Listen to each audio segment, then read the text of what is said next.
नमस्कार, स्वागत आप सभी का। आप देख रहे हैं खबर में दम है और आपके साथ मैं हूं पुनीत। निकाय चुनाव के ठीक बाद क्या एमपी में बेरोजगारों के अच्छे दिन आने वाले हैं? खबर यह है कि एमपी में शिवराज सरकार नौकरियों का पिटारा खोलेगी।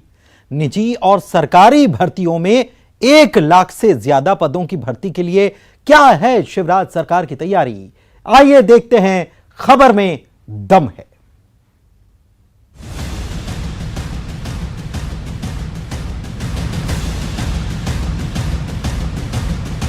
एमपी में पंचायत और नगरीय निकाय चुनाव के बाद बेरोजगारों के लिए रोजगार के दरवाजे खुलने वाले हैं, लेकिन चुनाव की आचार संहिता के बीच मुख्यमंत्री के इस बयान ने प्रदेश में सियासी बवाल खड़ा कर दिया है। 2018 के विधानसभा चुनाव में नौजवान वोटर ही निर्णायक रहा था। हर वर्ग को साधने में 2 साल पहले से जुट गई बीजेपी अब युवा वोटर पर पकड़ मजबूत करने का दांव चल रही है। खबर है कि निकाय चुनाव के ठीक बाद एमपी में शिवराज सरकार नौकरियों का पिटारा खोलने जा रही है। तैयारी यह है कि अलग अलग विभागों में 1 लाख से ज्यादा सरकारी पदों पर भर्ती की जाएगी। सीएम शिवराज ने हाल ही में विभागीय अफसरों के साथ बैठक कर खाली पड़े पदों की जानकारी जुटाकर सामान्य प्रशासन विभाग को भेजने के निर्देश दिए हैं। असल में शिवराज सरकार सरकारी ही नहीं, निजी क्षेत्रों में भी भर्तियां करने जा रही है। कांग्रेस ने कभी नहीं किया, लेकिन हम 1 लाख भर्ती करने की प्रक्रिया सरकारी नौकरी में हमने प्रारंभ कर दी है। और इसके बाद मैंने कल निर्देश दिया है, और ढूंढो निकालो कितनी नौकरियां हो सकती है। हम नौजवानों को नौकरी में भी, शासकीय और वैसे भी रोजगार से लगाएंगे। 1 लाख सरकारी भर्तियों के इस ऐलान पर कांग्रेस का सवाल कि ये केवल 2023 के मद्देनजर चुनावी ऐलान है। जब सरकार चयनित शिक्षकों की भर्ती नहीं कर पाई अभी तक, तो इस तादाद में भर्तियां कहां और कैसे हो पाएंगी? ये केवल ध्यान बटाने वाली बात है कि रोजगार देंगे। रोजगार नाम के सिफर, अरे जो चयनित शिक्षक आज तक घूम रहे हैं ओबीसी वर्ग के, उनको तो अब आदेश मिला नहीं है। ये केवल चुनाव के समय 1 लाख लोगों को देने की बात है, कहीं कोई वो नहीं है। दरअसल प्रदेश में बेरोजगारों का आंकड़ा 40 लाख के करीब है। लंबे समय से कई विभागों में सरकारी भर्तियां नहीं हुई हैं, लेकिन अब शिवराज सरकार मध्य प्रदेश कर्मचारी चयन आयोग के जरिए बड़े पैमाने पर भर्ती करने की तैयारी में है। माना जा रहा है कि पंचायत और निकाय चुनाव के खत्म होते ही सरकारी भर्तियां शुरू हो जाएंगी, ताकि अगले साल होने वाले विधानसभा चुनाव से पहले बेरोजगारी के मुद्दे का उठने से पहले ही हल ढूंढा जा सके। भोपाल में अनुराग श्रीवास्तव के साथ bureau report, news 18, Madhya Pradesh, Chhattisgarh. तो निकाय चुनाव में जीत हार कब किस तरह से प्रतिष्ठा का सवाल बनी थी कि इन छोटे कहे जाने वाले चुनावों में भी राष्ट्रीय स्तर के नेताओं की एंट्री करवाई जाए। क्या वजह है कि इस बार मध्य प्रदेश के स्थानीय स्तर के चुनाव में भी कांग्रेस और बीजेपी अपने सितारा हैसियत वाले नेताओं को ही नहीं बल्कि बॉलीवुड के सितारों को भी मैदान में उतारेगी? यूपी के सीएम योगी आदित्यनाथ, छत्तीसगढ़ के मुख्यमंत्री भूपेश बघेल, कांग्रेस नेता सचिन पायलट समेत अभिनेता सोनू सूद भी निकाय चुनाव में वोट मांगते दिखाई देंगे। देखिए।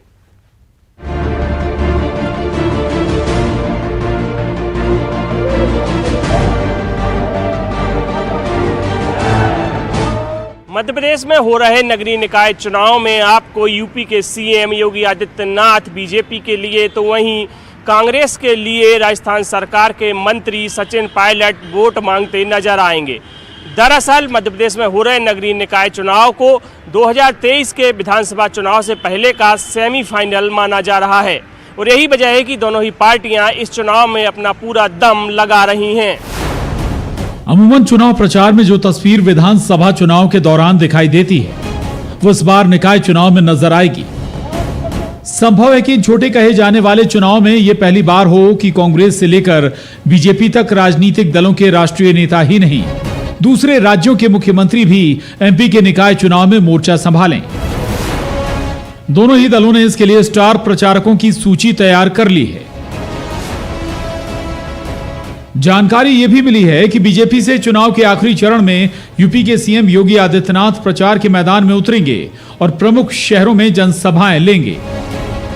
सीएम शिवराज और प्रदेश बीजेपी अध्यक्ष वीडी शर्मा तो चुनाव अभियान की शुरुआत करने के साथ मोर्चा संभाले ही हुए हैं। प्रदेश के अलग अलग हिस्सों में केंद्रीय मंत्री ज्योतिरादित्य सिंधिया, नरेंद्र सिंह तोमर, प्रहलाद पटेल भी चुनाव प्रचार के लिए निकलेंगे। बड़े चेहरे भारतीय जनता पार्टी के, बड़े चेहरे इस देश की राजनीति के मध्य प्रदेश में चुनाव प्रचार करने आएंगे और संभवतः योगी आदित्यनाथ जी हों या हमारे जितने मध्य प्रदेश से जुड़े केंद्रीय नेता हों या पूरे देश भर के बड़े नेता हों, उन सभी के आने का संभावनाएं हैं। कांग्रेस ने चुनावी सभाओं के बजाय रोड शो के जरिए प्रचार की रणनीति बनाई है।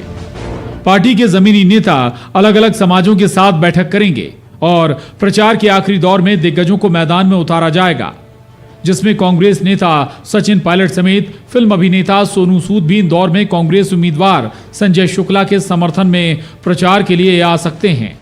कांग्रेस अपने फिल्म अभिनेता सोनू सूद, जिन्होंने कोरोना में बड़ा काम किया हुआ है, उन्होंने संजय शुक्ला के कामों से प्रभावित होते हुए, क्योंकि संजय शुक्ला ने भी कोरोना में बहुत जनता की सेवा की कोरोना काल में, उससे प्रभावित होते संजय सूद भी संजय शुक्ला का प्रचार करने आएंगे।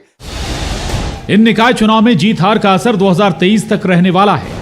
क्या यही वजह है कि बीजेपी में 350 से ज्यादा नेता और कांग्रेस में 250 से ज्यादा नेताओं की तैनाती कर दी गई कि छोटे चुनाव में भी बड़े नेता अपना पूरा दम दिखाएं और पार्टी के पक्ष में माहौल बनाएं? इंदौर से अरुण कुमार त्रिवेदी के साथ bureau report, news 18, Madhya Pradesh, Chhattisgarh. तो एमपी के निकाय चुनाव में तीसरे मोर्चे के तौर पर उभरने का दम भर रही आम आदमी पार्टी को जबलपुर और भोपाल में लगा झटका क्या किसी सोची समझी सियासी रणनीति का हिस्सा है? इसके पीछे कांग्रेस के किसी दिग्गज नेता की भी क्या भूमिका है?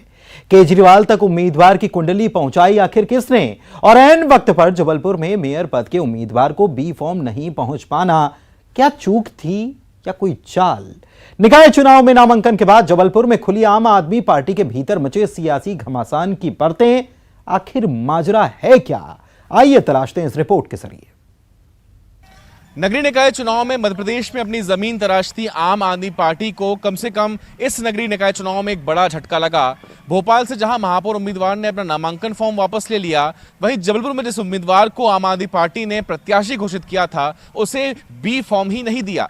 इस पूरी घटना के पीछे तमाम अटकलें चलती रही, लेकिन खबर यह है कि कांग्रेस के एक कद्दावर नेता ने दिल्ली आलाकमान से ही उम्मीदवार को बी फॉर्म नहीं मिलने दिया। इसके पीछे मुस्लिम वोट बैंक एक बड़ा मुद्दा जो है वो बनकर सामने आया है, क्योंकि कहीं ना कहीं एक बड़ा नेतृत्व था मुस्लिम आबादी से रईस वली, जिससे आम आदवली पार्टी अपना महापौर प्रत्याशी घोषित करने वाली थी, लेकिन एक बड़ा वोट बैंक जो कि जबलपुर में मुस्लिम वोटर्स का है, जो करीब 1 लाख से अधिक है, ऐसे में ये वोट बैंक आम आदमी पार्टी के पास खिसक करना चला जाए, इस लिहाज से कांग्रेस ने कड़ी रणनीति पर काम किया। बहरहाल क्या ये रणनीति वाकई में कारगर साबित होगी, ये परिणाम बताएंगे।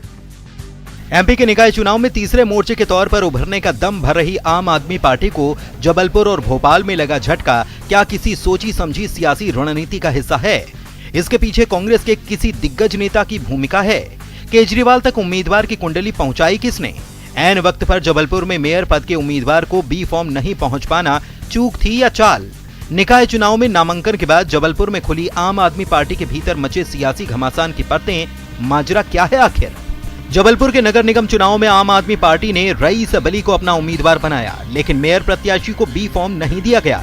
नतीजे के तौर पर रईस वली ने अपना नाम वापस ले लिया।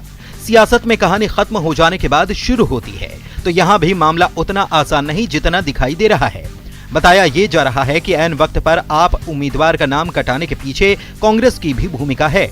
जानकारी ये भी कि आपके मेयर पद के उम्मीदवार का नाम शिकायतों के साथ वाया कांग्रेस आप पार्टी के दिल्ली दरबार तक पहुंचाया गया।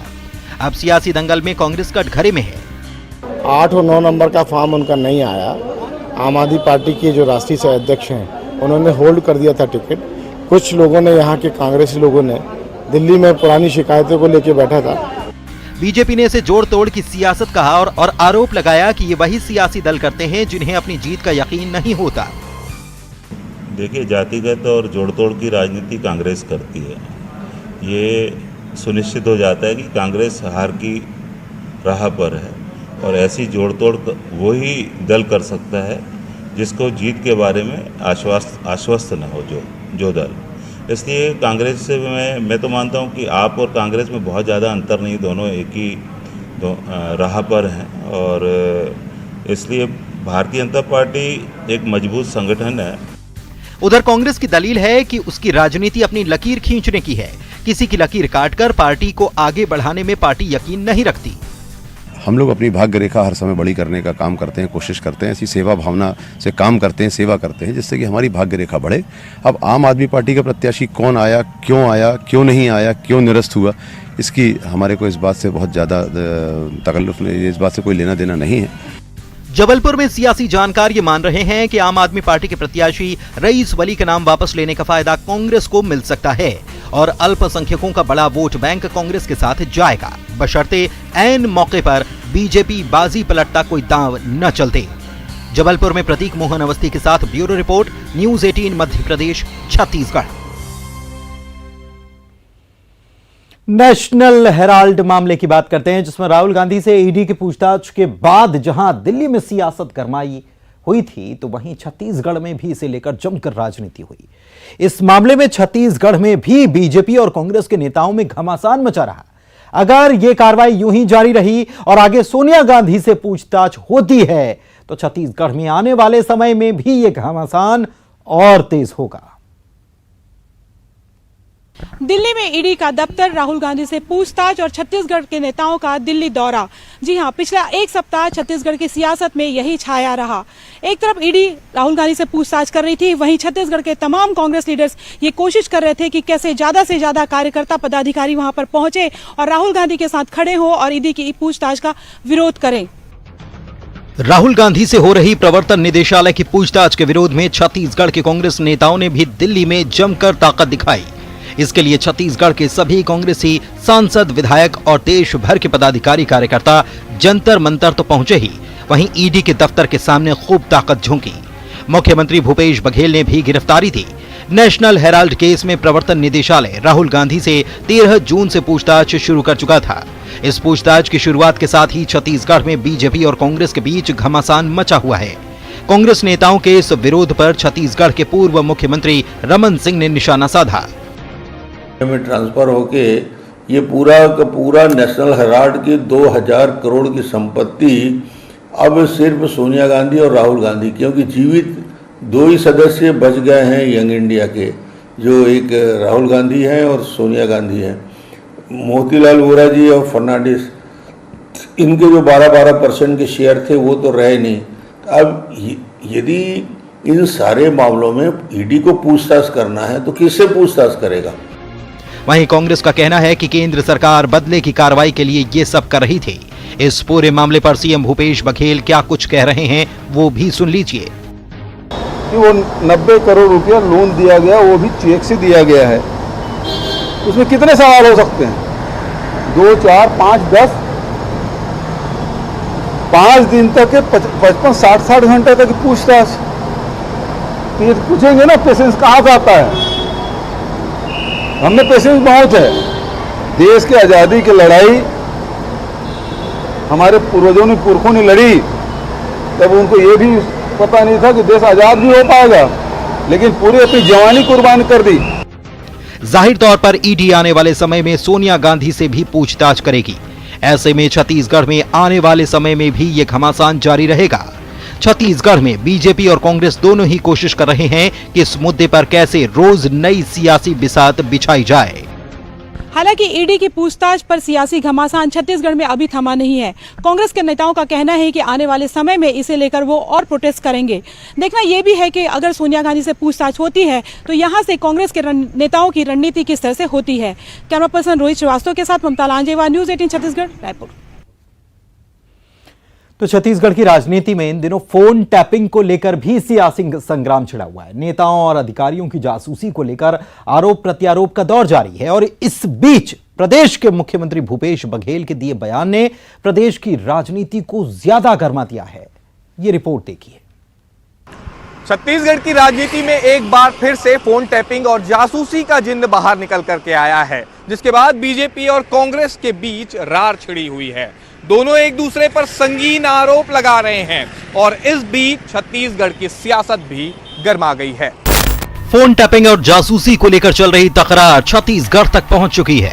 महाराष्ट्र में चल रही उठापटक और दिल्ली में कांग्रेस के प्रदर्शन के बाद छत्तीसगढ़ के मुख्यमंत्री भूपेश बघेल ने केंद्र पर गंभीर आरोप लगाए। उनका कहना है कि छत्तीसगढ़ की सरकार को भी अस्थिर करने की साजिश रची जा रही है और इसके लिए बीजेपी प्रदेश के नेताओं की फोन टैपिंग करा रही है। मुख्यमंत्री का कहना है कि बीजेपी को बर्दाश्त नहीं कि विपक्ष की सरकार चले। यहाँ भी लगातार लगे हुए हैं, कभी ईडी, कभी आईटी, कभी इसका, कभी उसका, कभी फोन टैपिंग, ये सब लोग करा रहे हैं, इलीगल रूप से करा रहे हैं। अब आज विष्णु देव साय जी प्रश्न पूछ रहे हैं। विष्णु देव साय जी बहुत सज्जन आदमी है और इससे उनसे तो सवाल बना नहीं होगा, लेकिन पूछ लिए। लेकिन मैं उसे पूछना चाहता हूँ, पेगासस के द्वारा किसने कराई जासूसी? फोन टेपिंग क्या उनके नेताओं की नहीं हुई?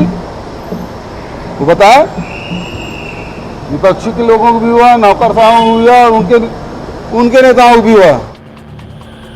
मुख्यमंत्री भूपेश बघेल ने जब केंद्र पर हमला बोला तो प्रदेश में विपक्ष में बैठी बीजेपी ने कांग्रेस से सबूत सार्वजनिक करने की मांग कर डाली।